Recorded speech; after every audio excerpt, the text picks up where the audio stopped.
माननीय नरेंद्र मोदी जी प्रणाम। मैं आपसे कुछ मांगने नहीं आया हूँ। मैं केवल एक सपना आपके सामने रखना चाहता हूँ। ऐसा भारत बनाइए जहाँ किसी गरीब को अपनी ईमानदारी साबित करनी ना पड़े, किसी अमीर को अपने प्रभाव का सहारा लेना ना पड़े, किसी पुलिसकर्मी को अपने कर्तव्य और अपने विवेक के बीच चुनाव न करना पड़े, और किसी नागरिक को न्याय पाने के लिए अपनी पहचान बतानी ना पड़े।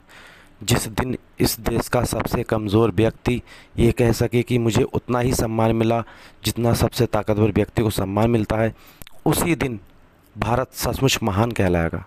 मेरा विश्वास है कि किसी भी नेता की सबसे बड़ी विरासत उसके भाषण नहीं, बल्कि वह भरोसा होता है जो आम लोगों के दिल में रह जाता है। यदि आपके नेतृत्व में भारत ऐसा बनता है जहां कानून सबसे ऊपर हो, पुलिस का सम्मान उसकी निष्पक्षता से बढ़े, और हर नागरिक ये महसूस करे कि ये देश सचमुच उसका अपना है, तो इतिहास आपको केवल एक प्रधानमंत्री नहीं बल्कि विश्वास का निर्माण करने वाले नेता के रूप में याद करेगा। मेरा प्रण है कि मैं अपने हिस्से की जिम्मेदारी निभाऊंगा, नफ़रत नहीं फैलाऊंगा, झूठ नहीं फैलाऊंगा, और जहां तक संभव होगा लोगों को जोड़ने का प्रयास करूंगा। मेरा धर्म इंसानियत, मेरा देश भारत। माननीय प्रधानमंत्री जी, देश के सम्मानित पुलिसकर्मियों, मेरे हिंदू भाइयों, मेरे मुस्लिम भाइयों, मेरे सिख ईसाई भाइयों, जैन बौद्ध पारसी भाइयों, और भारत के हर नागरिक को मेरा प्रणाम। आज मैं किसी पार्टी की बात करने नहीं आया हूँ। मैं किसी धर्म को बड़ा या छोटा साबित करने नहीं आया हूँ। मैं किसी को हराने नहीं बल्कि हर दिल को जोड़ने की कोशिश लेकर आया हूँ। मैं सिर्फ एक सवाल पूछना चाहता हूँ। जब एक बच्चा इस दुनिया में जन्म लेता है, क्या वह हिंदू होकर रोता है? क्या वह मुसलमान होकर मुस्कुराता है? क्या वह अमीर बनकर जन्म लेता है? क्या वह गरीब बनकर पैदा होता है? नहीं, वह सिर्फ एक इंसान बनकर जन्म लेता है। फिर हम बड़े होते हैं, एक दूसरे से दूर क्यों हो जाते हैं?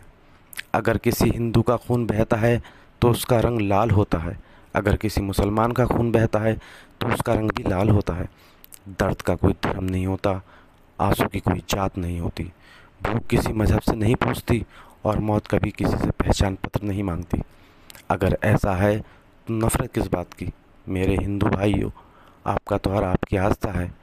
मेरे मुस्लिम भाइयों, आपकी त्यौहार आपकी इबादत है। लेकिन हर त्यौहार से पहले, हर धर्म से पहले हम सब इंसान हैं। अगर होली है तो रंग मोहब्बत का हो, अगर ईद है तो गले मिलने का एहसास हो, अगर मुहर्रम है तो इंसाफ और सब्र की सीख हो, अगर दीपावली है तो हर घर में उजाला हो, अगर क्रिसमस है तो दया और प्रेम हो, अगर गुरु पर्व है तो सेवा हो। त्यौहार हमें बांटने के लिए नहीं, जोड़ने के लिए हैं।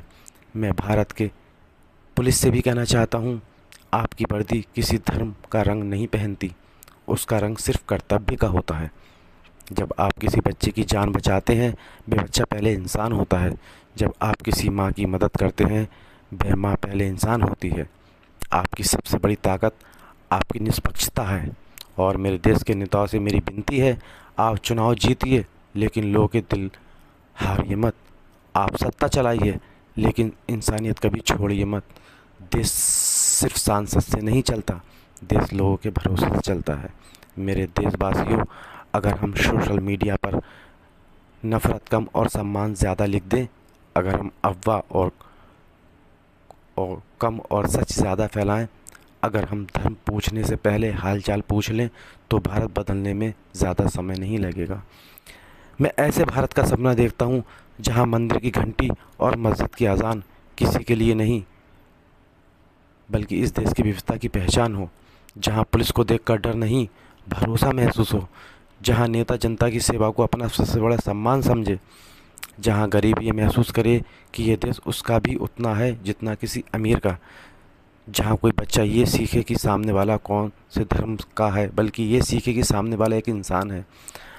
अगर हम ये कर पाए तो दुनिया भारत को उसकी ताकत से नहीं उसकी इंसानियत से पहचानेगी।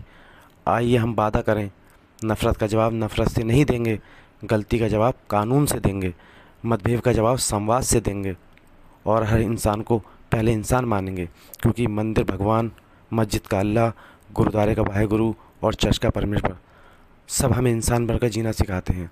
अगर हमने इंसानियत बचा ली तो भारत हमेशा मजबूत रहेगा। जय हिंद, जय भारत।